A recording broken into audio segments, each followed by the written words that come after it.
नमस्कार, मी Kshitija. Welcome back to our YouTube channel.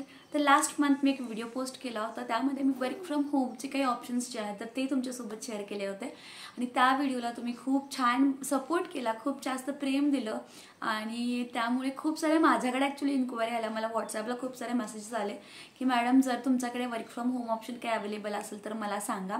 पण अनफॉर्च्युनेटली माझ्याकडे सध्या कोणताही वर्क फ्रॉम होमचा जॉब ऑप्शन अवेलेबल नाही आहे.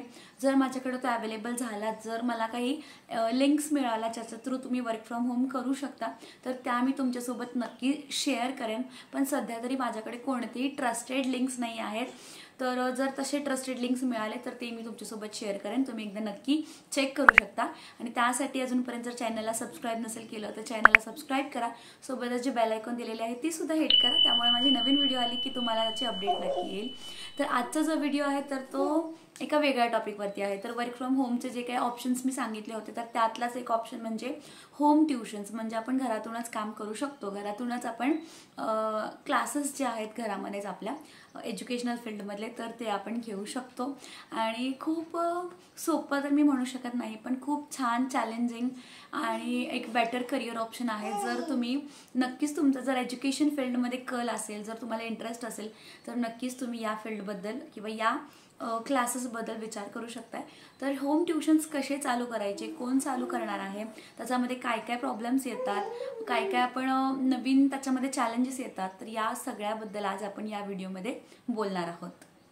तर सध्या बऱ्याच ठिकाणी मॉम आणि डॅड दोघेही वर्किंग असतात, म्हणजेच दोघेच पालक जे आहेत तर ते वर्किंग असतात आणि यामुळे मुलांच्या शिक्षणाकडे फारसं लक्ष देणं दोघांपैकी कोणालाच पॉसिबल नसतं. आणि अशा वेळी इंट्रोड्यूस झालेले आहेत आपले कोचिंग क्लासेस, ट्युशन्स किंवा आपण त्याला क्लासेस म्हणू शकतो. तर या क्लासेसची सध्या खूप जास्त डिमांड आहे. म्हणजे जर आपण एक स्टडी केला तर अगदी 10 पैकी 7 जे मुलं आहेत तर ते ट्युशन्सला जात आहेत किंवा कोचिंग अकॅडमीला जातात. त्यामुळे या फील्डमध्ये सुद्धा तुम्हाला खूप जास्त करिअर ऑप्शन्स जे आहेत तर ते अवेलेबल होणार आहेत. तर आपला सगळ्यात पहिला प्रश्न की क्लासेस कोण घेऊ शकतं, तर कोणतीही व्यक्ती जी ग्रॅज्युएट, किमान शिक्षण ग्रॅज्युएट झालेलं आहे, कारण आपण लहान मुलांना शिकवणार आहोत, त्यांचं भविष्य घडवणार आहोत, त्यामुळे ती पात्रता आपल्या अंगी असणं खूप जास्त महत्त्वाचं आहे. त्यामुळे आपलं किमान शिक्षण जे आहे तर ते ग्रॅज्युएशन झालं पाहिजे. लहान मुलांच्या प्रती आपल्या मनामध्ये प्रेम असलं पाहिजे, तरच ही गोष्ट जी आहे तर ती घडू शकते. आणि एज्युकेशनल फील्डमध्ये आपल्याला इंटरेस्ट हवा. तर कोणतीही व्यक्ती आहे तर ती कोचिंग क्लासेस किंवा ट्युशन्स आपल्या घरातून चालू करू शकतात. कोचिंग क्लासेस घेण्यासाठी बेसिक कोणत्या गोष्टी ज्या आहेत तर त्या आपल्याला थोड्याशा लक्ष दिला पाहिजेत त्या गोष्टींवरती. तर सगळ्यात पहिली गोष्ट म्हणजे तुमच्याकडे तो वेळ अवेलेबल असला पाहिजे. तर जरी तुम्हाला ट्युशन्स घ्यायचे असतील तरी आरामात तुमच्याकडे 1.5 तास किंवा 2 तास जो आहे तर तो पूर्णपणे तुम्ही ट्युशनसाठी डेडिकेटेड केला पाहिजे. फुल तुम्हाला ट्युशनमध्ये, जरी तुम्ही घरात ट्युशन घेत असला तरी फुल तुम्हाला तो वेळ जो आहे तर तो ट्युशनमध्ये डेडिकेट तुम्ही केला पाहिजे. ऑरल्स मुलं क्लासला आले आहेत आणि तुम्हाला घरातलं काही काम आहे तर ते चुकीचं आहे. म्हणजे आपण मुलांच्या एज्युकेशनल करिअरबद्दल जर विचार केला तर ते त्यांच्या बाबतीत सुद्धा खूप जास्त चुकीचं आहे. त्यामुळे जर तुमच्याकडे 1.5 तास किंवा 2 तास असतील अवेलेबल तरच तुम्ही या फील्डमध्ये एंटर करू शकता. सोबतच तुमच्या घरामध्ये जे आहे तर ते ह्या पिरियडसाठी असेल थोडंफार, तर तुमचे TVज ऑफ पाहिजे किंवा कुठल्याही प्रकारचं लहान मुलं जी येणार आहेत तुमच्या घरामध्ये शिक्षण घेण्यासाठी तर त्यांना कुठल्याही प्रकारचं डिस्टर्बन्स होणार नाही, तर याची तुम्ही पूर्ण काळजी जी आहे तर ती घेतली पाहिजे. कोणतीही गोष्ट चालू करण्याच्या आधी आपण त्याची पूर्वतयारी करतो. त्याचप्रमाणे सगळ्यात पहिल्याला आपल्याला डिसाईड करायला लागणार आहे की आपण कोणत्या स्टँडर्ड्सना शिकवणार आहोत. फॉर एक्झाम्पल आपण नर्सरीची मुलं घेणार आहोत का, तर अगदी 3.5-4 वर्षापासूनची मुलं जी आहेत तर ते ट्युशन्समध्ये जातात आणि तुम्ही अगदी त्या क्लासपासून जे आहे तर ते चालू करू शकता, त्या एज ग्रुपपासून जे आहे तर ते चालू करू शकता. तर तुम्हाला डिसाईड करायचं आहे की तुम्हाला कोणते स्टँडर्ड्स चूज करायचे आहेत. फॉर एक्झाम्पल प्ले ग्रुप घेणार आहात किंवा 1st to 4th घेणार आहात किंवा 4th to 7th घेणार आहात किंवा 7th पासून 8, 9, 10 सुद्धा घेणार आहात. काही जणांची जर शैक्षणिक पात्रता जास्त झाली असेल, इंजिनिअरिंग वगैरे झालं असेल तर तुम्ही जे आहे तर ते इंजिनिअरिंग स्टुडंट्सना सुद्धा शिकवू शकता किंवा कॉलेज गोईंग स्टुडंट्सना सुद्धा तुम्ही मॅथ्स, सायन्स, फिजिक्सचे सब्जेक्ट्स आहेत तर ते तुम्ही शिकवू शकता. तर सगळ्यात पहिलं तुम्हाला डिसाईड करायला लागणार आहे की तुम्ही कोणाला शिकवणार आहात. तुम्ही जो स्टँडर्ड चूज केलेला आहे तर तो कोणता कोणता स्टँडर्ड आहे आणि त्या अकॉर्डिंगली जे आहे तर ते तुम्हाला बुक्स जे आहेत तर ते रेफर करायचे आहेत. त्या बुक्समध्ये त्यांचं सिलेबस काय आहे, कोणत्या गोष्टी आपल्याला त्यांना शिकवायच्या आहेत, तर त्या आपल्याला व्यवस्थित पहिला येत आहेत का, या सगळ्या गोष्टींचं आपण लक्ष दिलं पाहिजे. जर तुम्ही या फील्डमध्ये नवीन असाल आणि या फील्डमध्ये जर तुम्हाला एंटर करायचं असेल तर आवर्जून एक गोष्ट मला तुम्हाला सांगावीशी वाटते, तर ती थोडीशी टेक्नॉलॉजीशी रिलेटेड आहे. जर तुमच्याकडे जे तुम्ही स्टँडर्ड्सना शिकवणार आहे तर त्या स्टँडर्डचे बुक्स तुमच्याकडे अवेलेबल होत असतील तर वेल अँड गुड, पण ते बुक्स स्पेशली त्यासाठी तुम्हाला विकत घेण्याची स्टार्टिंगला काहीच गरज नाही आहे. आपल्याकडे www.shala.com म्हणून एक वेबसाईट आहे किंवा त्यांचा मोबाईलवरती ॲप्लिकेशन आहे. मी लिंक जे आहे तर ते डिस्क्रिप्शनमध्ये सुद्धा ॲड करते. तर त्या वेबसाईटवरती shala.com वेबसाईट्सवरती तुम्हाला कुठल्याही स्कूलचे किंवा कुठल्याही बोर्ड्सचे म्हणू शकता आपण, SSC बोर्ड असेल, CBSE बोर्ड असेल, ICSE बोर्ड असेल, कोणत्याही बोर्ड्सचे तुम्हाला टेक्स्ट बुक्स जे आहेत आणि कोणत्याही स्टँडर्ड्सचे त्याच्यामध्ये सुद्धा त्यांनी खूप डिव्हिजन्स आहेत, जसं की मराठी मीडियम असेल, इंग्लिश मीडियम असेल, हिंदी मीडियम असेल, तर या सगळ्या मीडियम्सचे जे आता ते तुम्हाला टेक्स्ट बुक्स अवेलेबल होतील आणि ते तुम्ही डिजिटली रेफर करू शकताय. तर तुम्हाला स्टार्टिंग पेजमध्ये कोणत्याही बुक्सवरती इन्व्हेस्ट करायची गरज नाही आहे. तुम्ही ऑनलाईन जे हे बुक्स असतील तर ते सगळे तुम्ही रेफर करू शकताय. तर आता ट्युशनशी रिलेटेड ज्या काही बेसिक गोष्टी आहेत तर त्या तुम्ही सगळ्या अरेंज केलेत, म्हणजे तसं एक ॲटमॉस्फिअर तुमच्या घरामध्ये क्रिएट होऊ शकतो, तुम्ही तो वेळ देऊ शकता, तुमच्याकडे ती कॅपॅबिलिटी आहे, तुम्ही ते जे बुक्स आहेत तर ते सगळे रेफर केलेले आहेत आणि त्यातून गेलेले आहात. आता सगळ्यात महत्त्वाचा आणि सगळ्यात चॅलेंजिंग आणि खूप जास्त सर्च केलेला विषय म्हणजे आम्हाला आता कोचिंग क्लासेससाठी मुलं कशी मिळणार आहेत. तर हा जो विषय आहे तर तो खूप जास्त विचारला जाणारा विषय आहे किंवा खूप जास्त या फेजमध्ये तुम्हाला अडथळे येऊ शकतात. पण यातून जर तुम्ही पुढे गेलात, यामध्ये जर तुम्ही थोडेफार पेशन्स जे आहेत तर ते ठेवलेत तर नक्कीच तुम्ही एक सक्सेसफुल ट्युशन्स जे आहेत तर ते तुमच्या घरातून चालू करू शकता. तर घरातून तुम्हाला ट्युशन्स चालू करण्यासाठी सगळ्यात पहिला तुम्हाला तुमचे जे फॅमिली फ्रेंड्स असतील किंवा तुमचे जे रिलेटिव्स असतील किंवा जर तुमची मुलं असतील तर त्यांच्या स्कूलमध्ये असेल तर तुम्हाला तसं सांगावं लागेल की आम्ही या क्लासपासून या क्लासपर्यंत जे ट्युशन्स असतात तर ते आम्ही घेतो आणि त्याप्रमाणे तुम्हाला इफ पॉसिबल असेल तर तुमच्या घराच्या इथे तुम्हाला एक प्लेट ॲड करायचे ज्याच्यामध्ये तुमच्या ट्युशन्सचं नाव असेल आणि सोबतच तुम्ही कोणत्या स्टँडर्डपासून कोणत्या स्टँडर्डपर्यंत ट्युशन्स घेताय किंवा तुम्ही जे आहेत ते ॲड ऑन स्कॉलरशिप्स घेताय, नवोदयच्या एक्झाम्स असतात, खूप साऱ्या स्पर्धा परीक्षा असतात ज्याच्यामध्ये सध्या खूप जास्त मुलांचा आणि खूप जास्त पालकांचा विशेषतः खूप जास्त उत्साह असतो या स्पर्धा परीक्षांमध्ये. तर तुम्हाला ते मेन्शन करायचं आहे तुमच्या, जर मी म्हणते जर तुम्हाला पॉसिबल होत असेल तर नक्की तुम्ही हा जो मेथड आहे तर तो यूज करून बघा. तुमच्या घराच्या समोर फक्त ट्युशन्सच्या एक पार्टी ॲड करा आणि नक्कीच तुम्हाला जे वॉक इन्स आपण बोलतो तर ते खूप सारे वॉक इन इन्क्वायरी येणार आहेत की आमचं या मुलग्याचं ॲडमिशन करायचं आहे, हे क्लासेस तुम्ही घेता का. पण या सगळ्या गोष्टी वेळ घेणार आहे. ठीक आहे, तुम्ही आज बोर्ड लावला लगेचच तुम्हाला उद्या 10 इन्क्वायरी आला तर अशा गोष्टी नाही आहेत. तर खूप जास्त पेशन्स तुम्हाला ठेवायला लागणार आहेत आणि तुम्हाला हे जे कोचिंग क्लासेस आहेत तर ते चालू करायला लागणार आहेत. सोबतच सध्या खूप साऱ्या स्कूल्स, जर तुमच्या लोकल एरियामध्ये जर स्कूल असेल अवेलेबल तर वेल अँड गुड, खूप चांगलंच आहे तुमच्यासाठी.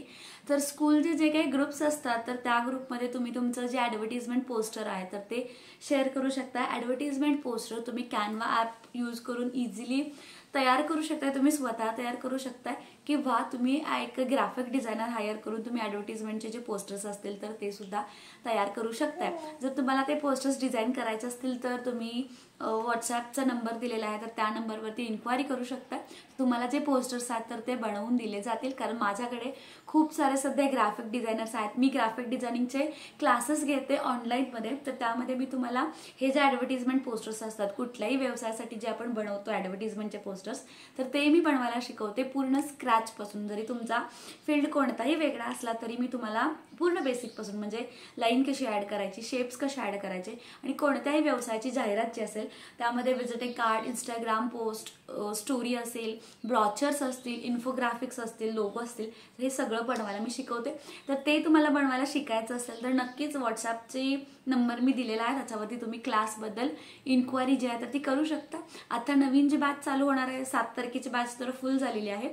20 तारखेला रात्री 8ची बॅच आहे. तर ते जे लोक वर्किंग असतात किंवा जे स्टुडंट्स आहेत तर त्यांच्यासाठी स्पेशली ही बॅच आहे. तर तुम्ही तुमचे काही डाऊट्स असतील तर नक्की विचारू शकता.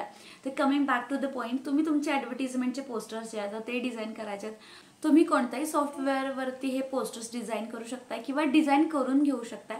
फक्त एका गोष्टीची काळजी घेतली पाहिजे की या पोस्टरमध्ये तुमच्या क्लासचं नाव आलं पाहिजे. त्यानंतर तुम्ही कोणते स्टँडर्ड्स घेणार आहात ते आलं पाहिजे. जर तुम्ही स्पर्धा परीक्षा घेणार आहात, स्कॉलरशिप्स घेणार आहात, नवोदय घेणार आहात किंवा अजून बऱ्याच परीक्षा असतात तर त्या परीक्षांची नावं सुद्धा तुम्ही या पोस्टरमध्ये जे तर ते मेन्शन केली पाहिजेत. त्यानंतर तुम्हाला याच्यामध्ये तुमचा मोबाईल नंबर आणि तुमचा ॲड्रेस जो आहे तर तो सुद्धा तुम्हाला याच्यामध्ये मेन्शन करायचा आहे. म्हणजे जितकी जास्त माहिती तुम्हाला या पॅम्पलेट्समध्ये देता येईल तर तितकी जास्त माहिती तुम्हाला या पोस्टर्स थ्रू द्यायचा प्रयत्न करायचा आहे. आणि हे जे पोस्टर्स असतील तर ते तुम्ही डिजिटली व्हॉट्सॲपवरती, इंस्टाग्रामवरती किंवा तुमच्या फेसबुकवरती सुद्धा शेअर करू शकताय. तर तुमच्या फेसबुकवरती जरी तुम्ही शेअर केलं तरी फेसबुक एक असा सोशल मीडिया प्लॅटफॉर्म आहे जिथून तुम्हाला खूप सारा बिझनेस मिळतो. तर तुमचे जे लोकलचे लोक आहेत तर त्यांना समजेल की तुम्ही या प्रकारचे क्लासेस चालू केलेले आहेत. व्हॉट्सॲपच्या स्टेटसला तुम्ही हे जे पोस्टर्स असतील तर ते लावू शकता. त्यामुळे जे लोकलची तुमचे लोक आहेत तर त्या लोकांना समजतील आणि त्यामुळे नक्कीच तुमच्याकडे ट्युशनसाठी इन्क्वायरी जे आहे तर ते यायला चालू होतील. सोबतच जर तुम्ही अफोर्ड करू शकत असाल तर अजून एक मी ऑप्शन सांगते. तर अशा टाईपचे जे आहेत तर ते ॲडव्हर्टिजमेंटचे पोस्टर्स तुम्ही बनवू शकता. याच्यामध्ये खूप छान पद्धतीने सगळ्या गोष्टी इथे आहेत तर त्या दिलेल्या आहेत. जसं की गणित, इंग्रजी, विज्ञान स्पेशल आहे यांचं. इयत्ता 8वी ते 10वी फक्त हे क्लासेस आहेत तर ते स्पष्ट याच्यामध्ये मेन्शन केलेलं आहे. मी इथं फोटो ॲड करते. आणि त्यांची जी दुसरी शाखा आहे तर ती त्यांनी ओपन केलेली आहे. त्यानंतर त्यांची जे काही वैशिष्ट्य आहेत क्लासचे तर ते याच्यामध्ये मेन्शन केलेले आहेत.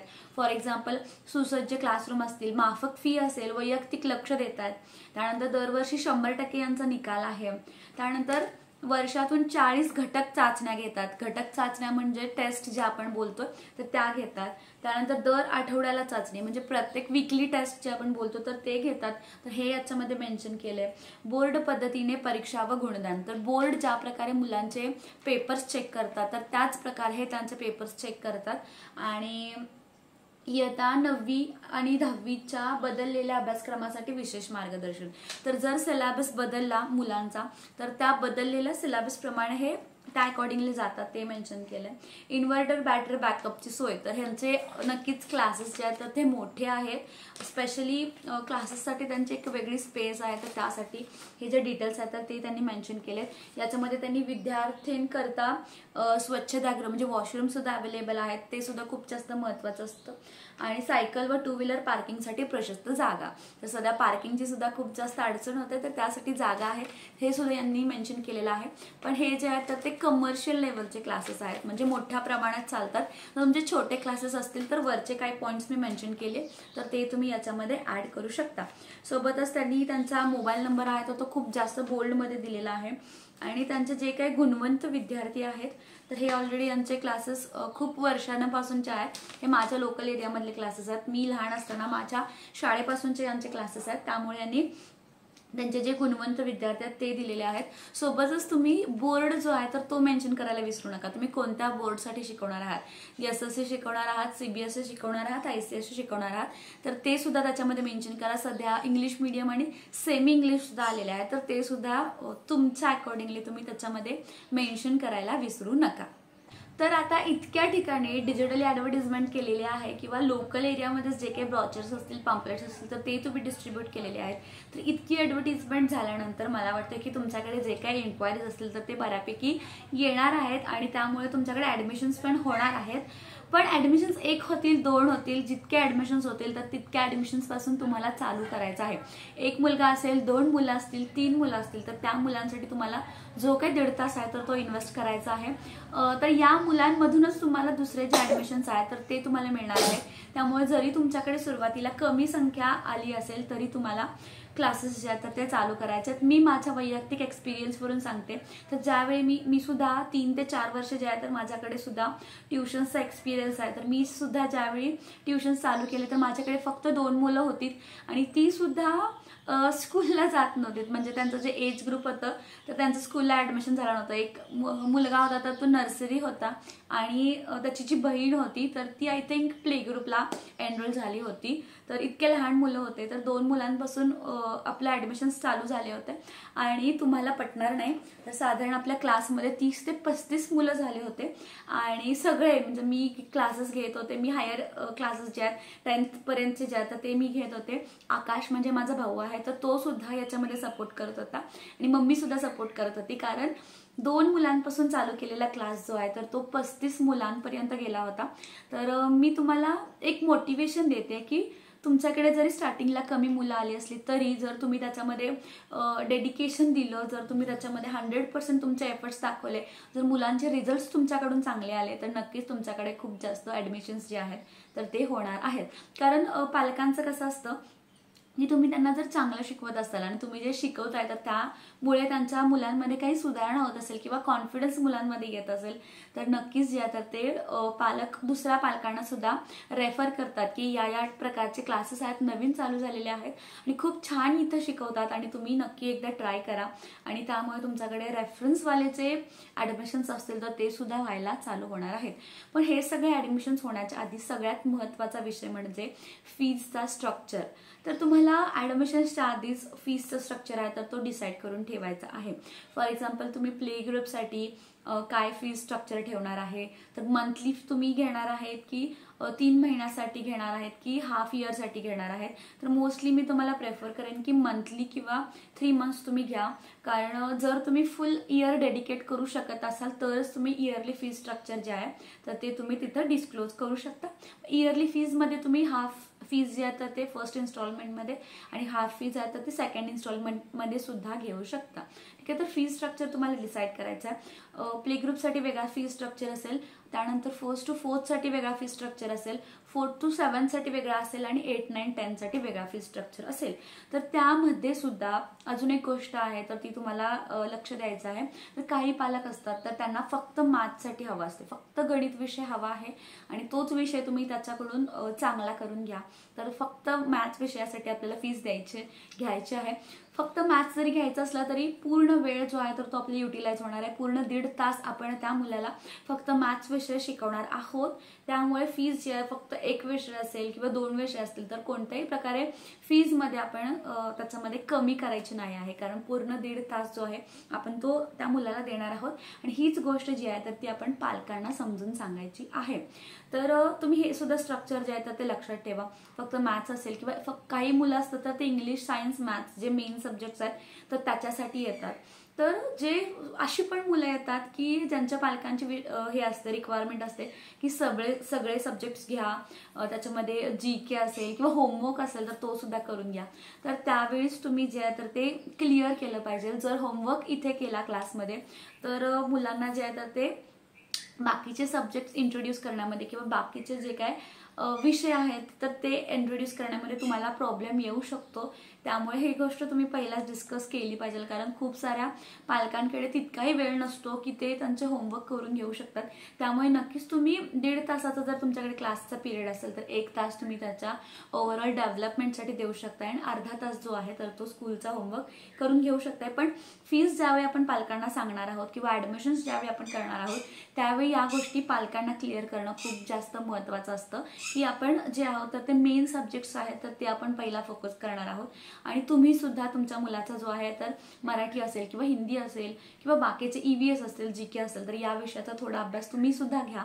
तर हे सुद्धा पालकांना समजून सांगणं खूप जास्त महत्त्वाचं असतं, कारण स्कूलमध्ये आय थिंक ऑलमोस्ट स्कूलसाठी 6 तास असतात. म्हणजे अगदी 10ला शाळा चालू झाली की 4 वाजेपर्यंत शाळा असते, त्यामुळे स्कूलकडे बराच वेळ असतो. पण ट्युशन्स असतात तर त्यांच्याकडे 1.5 तास किंवा 2 तास असतात आणि त्या वेळेमध्ये सुद्धा मुलं खूप जास्त कंटाळून आलेली असतात शाळेतून.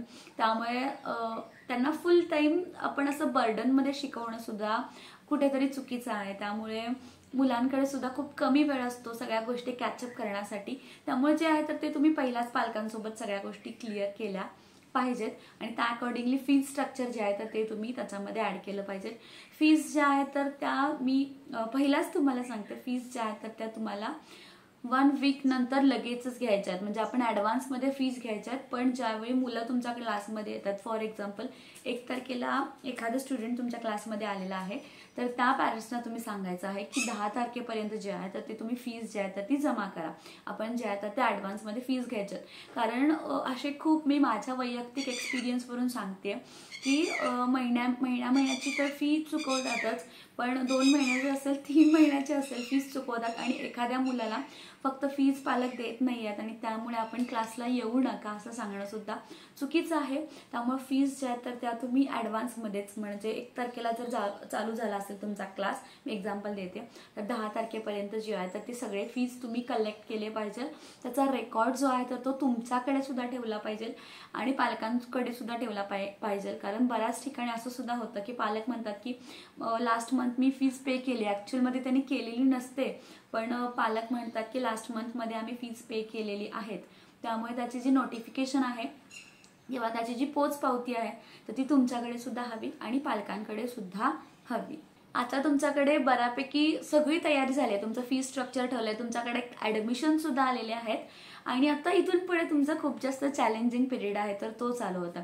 सपोज करून चला की तुमच्याकडे प्ले स्कूलची 3 मुलं आलेली आहेत, 2nd स्टँडर्डचा एक मुलगा आलेला आहे, 4th स्टँडर्डचा एक मुलगा आलेला आहे आणि 7th स्टँडर्डचा एक मुलगा आलेला आहे.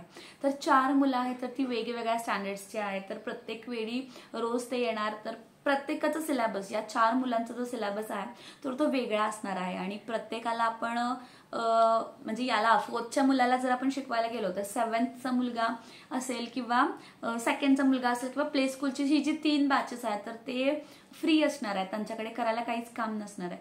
जर तुम्ही 7च्या मुलाला शिकवायला गेला तर हे 3 क्लासेस जे आहेत तर ते फ्री असणार आहेत, त्यांच्याकडे करायला काहीच काम नसणार आहे.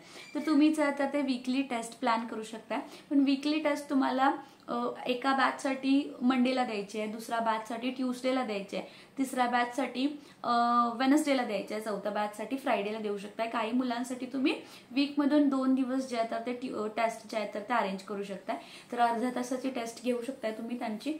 तर ज्यावेळी तुम्ही 7th स्टँडर्डला शिकवताय तर त्यावेळी तुम्ही या 3 मुलांना जे आहे तर ती टेस्ट देऊ शकताय किंवा त्यांना तुम्ही काही एक्झाम्पल्स आहेत तर ते सॉल्व्ह करायला देऊ शकता. रीडिंग मटेरियल असेल तर रीडिंग करायला तुम्ही देऊ शकता. तर एंगेज ठेवायचं आहे मुलांना, म्हणजे तुम्ही एका मुलाला जर शिकवत असाल तर ती बाकीची जी 3 मुलं आहेत तर ती एंगेज असली पाहिजे त्यांच्या रिस्पेक्टिव्ह कामामध्ये. ते जे काम करतायत तर त्याच्यामध्ये ती एंगेज राहिली पाहिजे. तर या एंगेजमेंट करण्यासाठी तुम्ही टेस्ट जे असतील तर ते देऊ शकताय. तर त्यासाठी टेस्ट मटेरियल जे आहे पेपर फॉर्मॅटमध्ये तर ते तुम्ही ऑलरेडी आधीच बनवून ठेवायचं आहे. मुलं आल्यानंतर त्यांचे कॉपीज घेऊन तुम्ही त्याची टेस्ट बनवायला घ्यायची नाही आहे. तुम्ही आधीच टेस्ट मटेरियल घ्यायचं आहे सो दॅट मुलं ज्यावेळी तुमच्या क्लासमध्ये एंटर करतील कुठल्याही प्रकारचा त्यांचा टाइम वेस्ट न होता तुम्ही जे आहे तर टेस्टचा पेपर त्यांच्याकडे देऊ शकता. तर ह्या टेस्ट आपण ज्या घेतोय तर त्यासुद्धा तुम्हाला खूप छान पद्धतीने चेक करायच्यात आणि त्यांचे जे काय मार्किंग असेल किंवा त्यांचे जे काय वीक पॉईंट्स असतील तर ते तुम्हाला ओळखायचे आणि वीक पॉईंट्सवरती तुम्हाला जास्त काम करायचं आहे. त्यांचे जे स्ट्रॉंग पॉईंट्स आहेत तर ते तुम्ही त्यांना घरामध्ये त्याच्यावरती जास्त पॉलिशिंग काम जे आहे तर ते करायला देऊ शकताय. पण वीक पॉईंट्स जे असतील, for example English, science, maths जे सब्जेक्ट्स असतील तर ते तुम्हाला कंपल्सरी इथे घ्यायचे आहेत. तुम्ही मंडेला इंग्लिशची टेस्ट असेल किंवा ट्यूसडेला मॅथ्सची टेस्ट असेल, वेनसडेला सायन्सची टेस्ट असेल, अशा प्रकारे त्यांचे टेस्ट जे आहेत तर ते अरेंज करू शकता सो दॅट तुमच्या क्लासमध्ये प्रत्येक मुलाकडे जे आहे तर ते तुम्ही वैयक्तिक लक्ष देऊ शकता. काही मुलं टेस्टमध्ये एंगेज राहतील, काही मुलांना तुम्ही जे आहे तर ते शिकवू शकता. मग तुम्ही अकॉर्डिंगली आल्या मुलं टेस्ट देणार आहेत की लास्टच्या अर्ध्या तासामध्ये मुलं टेस्ट देणार आहेत तर तुम्ही कसा टाइम मॅनेज करताय तुमच्या ट्युशन्समध्ये त्या अकॉर्डिंगली तुम्ही ही गोष्ट जी आहे तर ती डिसाईड करू शकता. फक्त त्याच्यामध्ये कुठल्याही प्रकारचा डिस्टर्बन्स होणार नाही आहे, एका मुलाकडून दुसऱ्या मुलाला कुठल्याही प्रकारचा डिस्टर्बन्स होणार नाही आहे, तर याची तुम्ही काळजी घ्यायची आहे. मुलं जे आहेत तर ती ग्रुपने बसवायची आहेत. जर 2nd स्टँडर्डची तुमच्याकडे 2 मुलं असतील तर तुम्ही एकत्र ग्रुपने बसवायचं आहे. त्याच्यामध्ये तुम्हाला त्या 2 मुलांमध्ये तुम्हाला चांगलं हेल्दी कॉम्पिटिशन जे आहे तर ते तयार करायचं आहे. फॉर एक्झाम्पल एज्युकेशनल कॉम्पिटिशन आपण बोलतो त्या प्रकारचं. जर एज्युकेशनल हेल्दी कॉम्पिटिशन आपण मुलांमध्ये तयार केलं तर मी सांगते तुम्हाला माझ्या पर्सनल एक्सपिरियन्सवरून खूप आगाऊ मुलं जी असतात तर ती सुद्धा या कॉम्पिटिशन्स जे आहेत तर याच्यामध्ये पार्टिसिपेट करतात, खूप ॲक्टिव्हली पार्टिसिपेट करतात. त्यांना रायटिंगचं वर्क द्या, रीडिंगचं वर्क द्या, त्यानंतर त्यांना टेबल्स जे आहेत तर ते पाठ करायला सांगा. जर तुम्ही दुसऱ्या मुलांना शिकवत असाल आणि काही मुलं फ्री असतील तर त्यांना टेबल्स असतील तर ते पाठ करायला द्या. डिक्टेशन वर्ड्स असतात, मोठी मुलं जरी असली 7वी 8वी 9वीची जरी मुलं असलीत तरी डिक्टेशन वर्ड्स व्यवस्थित येत नसतात, तर प्रत्येक टेक्स्टबुकमध्ये जे काही डिक्टेशन वर्ड्स असतील, हार्ड वर्ड्स असतील तर ते अंडरलाईन करायला सांगायचे, एकत्र एका नोटबुकमध्ये कॉपी करायला सांगायचे आणि ते जे वर्ड्स असतील तर ते त्यांना बाय हार्ट करायला लावायचे. तर या वर्ड्सची सुद्धा तुम्ही टेस्ट घेऊ शकता आणि खूप छान हेल्दी कॉम्पिटिशन जे आहे तर ते या मुलांमध्ये तयार होतं. फक्त आपण आपल्यावरती असतं, जे कोचिंग क्लासेस घेणार आहेत त्यांच्यावरती असतं की आपण कुठल्या प्रकारचं ॲटमॉस्फिअर त्या मुलांमध्ये तयार करतो. खूप जास्त स्ट्रेसचं वातावरण सुद्धा मुलांना द्यायचं नाही आहे, म्हणजे अभ्यासाचं खूप जास्त बर्डन सुद्धा त्यांना द्यायचं नाही आहे. खूप फ्रेंडली वेमध्ये आणि खूप हॅपी एन्व्हायरमेंटमध्ये, कारण लहान मुलं असतात त्यामुळं हॅपी एन्व्हायरमेंटमध्ये तुम्हाला या सगळ्या मुलांना जे आहे तर ते शिकवायचं आहे. सोबतच तुम्हाला 15 डेजमधून असेल किंवा 1 महिन्यांमधून असेल पालकांना मुलांचे रिपोर्ट्स तुम्हाला सांगायचे आहेत, म्हणजे या फील्डमध्ये तुमची मुलं प्रोग्रेस करत आहेत किंवा नाही करत आहेत तर ते तुम्हाला पालकांना स्पष्ट सांगायचं आहे. त्याच्यामध्ये कुठल्याही प्रकारचा संकोच करायचा नाही आहे. पालकांना जे काय त्या मुलाचा प्रोग्रेस असेल, स्लो असेल फास्ट असेल तर तो त्यांना पालकांना खूप छान तुम्ही एक्सप्लेन करून सांगायचं आहे, ॲज इट इज सांगायचं आहे. त्याच्यामध्ये कुठल्याही प्रकारचा मुलं आपल्याकडे ट्युशन्सला येत आहेत त्यामुळे त्यांच्यामध्ये इतका प्रोग्रेस झालाच पाहिजे तर अशा कुठल्याही प्रकारचं बंधन नसतं. जे काही प्रोग्रेस आहे तर तो ॲज इट इज पालकांना त्यांच्या मुलांच्या सांगायला हवा, त्यांना सुद्धा विश्वासात घ्यायला हवं. आणि प्रत्येक मुलाचे जे आहे तर ते काय बोलतात त्याला कॅप्चर करण्याचं जे टेक्निक असते किंवा जी पॉवर असते तर ती वेगवेगळी असते. काही मुलं स्लो असतात, काही मुलं फास्ट असतात, तर फास्ट मुलांना त्यांच्या स्पीडने जाऊ द्यायचं असतं, स्लो मुलांना त्यांच्या स्पीडने जाऊ द्यायचं असतं. तर या सगळ्या गोष्टीचा जो विचार आहे तर तो कोचिंग क्लासचे जे ओनर्स आहे तर त्यांनी केला पाहिजे. आणि तुम्ही स्वतः, त्यानंतर स्टुडंट्स आणि पालक या तिन्हींना विश्वासात घेऊन ज्या गोष्टी करताय तर त्या गोष्टी तुम्ही केल्या पाहिजेत. अजून एक महत्त्वाची गोष्ट म्हणजे सिलेबस जो आहे तर तो तुम्ही लवकर कव्हर केला पाहिजे. असं नाही की मुलांची एक्झाम आहे तर प्रत्येकाची एक्झाम कधी आहे, प्रत्येक मुलाची एक्झाम कधी आहे, त्यांचा टाइम टेबल आहे, त्या अकॉर्डिंगली तुम्ही तुमचा जो सिलेबस आहे तर तो कव्हर केला पाहिजे. ॲटलिस्ट एक्झामच्या आधी 1 आठवडा किंवा 8 दिवस जे आता ते त्यांचा सिलेबस आहे तर तो कव्हर झाला पाहिजे. त्यांना अभ्यासासाठी वेळ पाहिजे तर मुलांमध्ये जो आहे तर तो कॉन्फिडन्स लेवल येतो आणि त्यांना वेळ जर मिळाला अभ्यासासाठी तर ते नक्कीच त्यांच्या रिस्पेक्टिव्ह सब्जेक्ट्समध्ये खूप छान प्रोग्रेस करू शकतात. त्यामुळे तुम्ही तुमचा सिलेबस जो आहे तर तो मॅनेज केला पाहिजे आणि लवकरात लवकर कव्हर करण्याचा तुम्ही प्रयत्न केला पाहिजे. अगदीच तुम्हाला सायन्सचे जे सब्जेक्ट्स असतील किंवा बाकीचे सब्जेक्ट्स असतील तर ते पूर्ण डिटेलमध्ये शिकवायचे नाही आहेत. तुम्हाला तितका वेळ सुद्धा नसणार आहे, 1.5 तासाचा वेळ असतो त्यामुळे तितका वेळ सुद्धा नसणार आहे.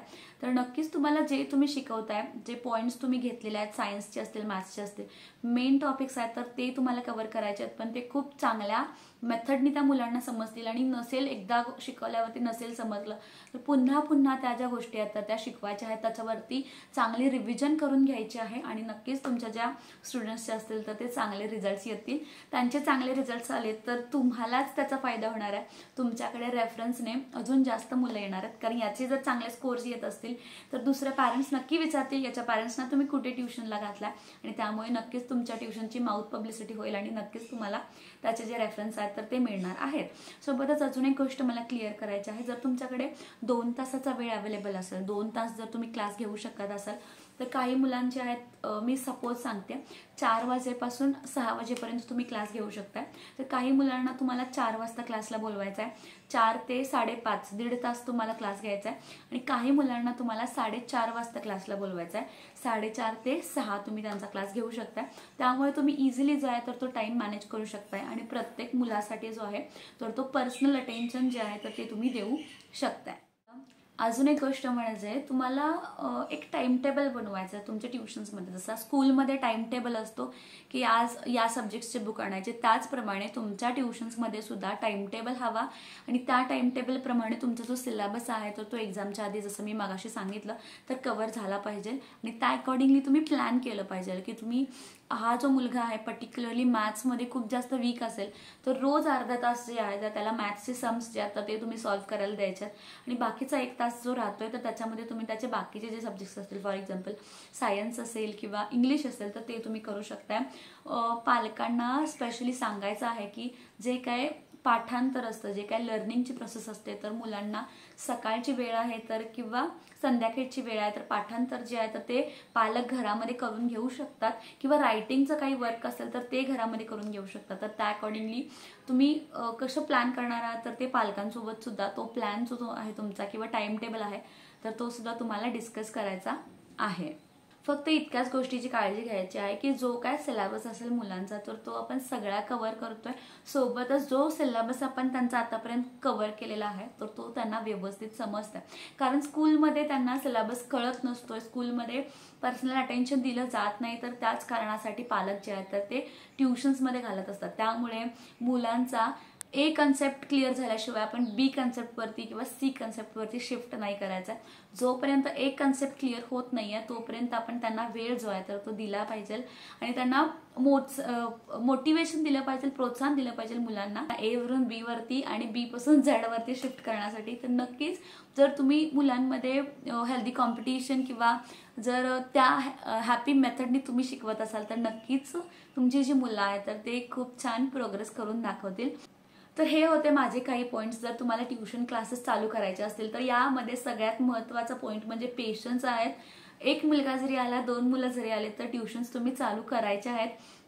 अकॉर्डिंगली जितकी ॲडव्हर्टिजमेंट होईल तर एका वर्षाने असेल किंवा नेक्स्ट इयर असेल, नेक्स्ट इयरच्या ॲडमिशन्समध्ये तुमच्याकडे खूप सारे मुलं जी आहेत ती येणार आहेत. त्यामुळे नक्कीच हा एक करिअर ऑप्शन आहे जो तुम्ही घरातून, जर तुमची लहान मुलं असतील किंवा काही एल्डरली लोकांची तुमच्यावरती रेस्पॉन्सिबिलिटी असेल तरी तुम्ही कोचिंग क्लासेस, ट्युशन्स तुमच्या घरातून चालू करू शकता.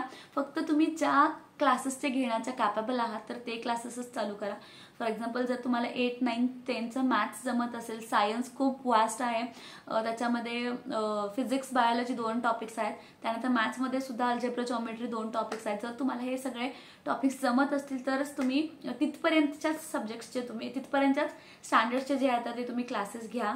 आणि ही माहिती तुम्हाला कशी वाटली ते कमेंटमधून नक्की सांगा. जर माझे काही टॉपिक्स मिक्स झाले असतील तर मी नक्कीच या पूर्ण ट्युशन्सवरती अजून एक व्हिडिओ घेऊन येणार आहे. त्याच्यामध्ये तुम्हाला अजून थोडी जास्त ॲडिशनल इन्फॉर्मेशन, कारण हा व्हिडिओ खूप जास्त लेंदी होतोय त्यामुळे अजून काही माझ्याकडून पॉईंट्स मिस झाले असतील तर त्या व्हिडिओमध्ये कव्हर करण्याचा मी प्रयत्न करेन.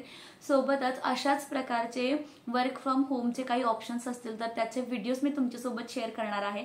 कारण मी ज्या लास्ट व्हिडिओ पोस्ट केला होता तर त्यामध्ये मला समजलंय की खूप साऱ्या महिला आहेत, त्यांचं एज्युकेशनल क्वालिफिकेशन हाय आहे आणि त्यांना काम करण्याची काय आहे ताकद आहे, त्यांच्यामध्ये तितकं धाडस आहे, ते करू शकतात.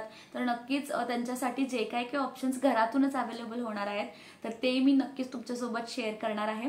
तर डिटेल्ससाठी डिस्क्रिप्शन आहे, मी जे क्लासेस घेते ग्राफिक डिझायनिंगचे त्याचे सुद्धा डिटेल्स तुम्हाला डिस्क्रिप्शनमध्ये मिळतील. व्हॉट्सअप नंबर आहे त्याच्यावरती तुम्ही इन्क्वायरी करू शकता. फक्त मी तुम्हाला हात जोडून एक रिक्वेस्ट करते की माझ्याकडे कोणतेही सध्या वर्क फ्रॉम होमचे जॉब ऑप्शन्स अवेलेबल नाही आहेत. त्यामुळे जर अवेलेबल झाले तर त्याचे वेबसाईट्स मी तुमच्यासोबत शेअर करेन.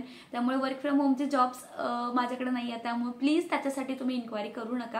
कारण मला ते खूप अवघडल्यासारखं वाटतं की एखाद्याला जॉब हवा आहे आणि मी माझ्याकडून तो प्रोव्हाइड करू शकत नाही. त्यामुळे नक्कीच जर प्रोव्हाइड होत असतील तर मी तुम्हाला इन्फॉर्म करेन. त्यासाठी जर तुम्ही चॅनलला सबस्क्राईब नसेल केलं तर चॅनलला सबस्क्राईब करा, सोबतच जे बेल आयकॉन दिलेली आहे तर ती सुद्धा हिट करा. मी आठवड्यातून 2 व्हिडिओज पोस्ट करायचे ट्राय करते, प्रयत्न करते आणि या व्हिडिओजमधून नक्कीच तुम्हाला खूप जास्त मोटिवेशन मिळेल आणि लाईफ चेंजिंग व्हिडिओज तुमच्यासाठी असतील याचा मी नक्कीच प्रयत्न करत असते. थँक्यू.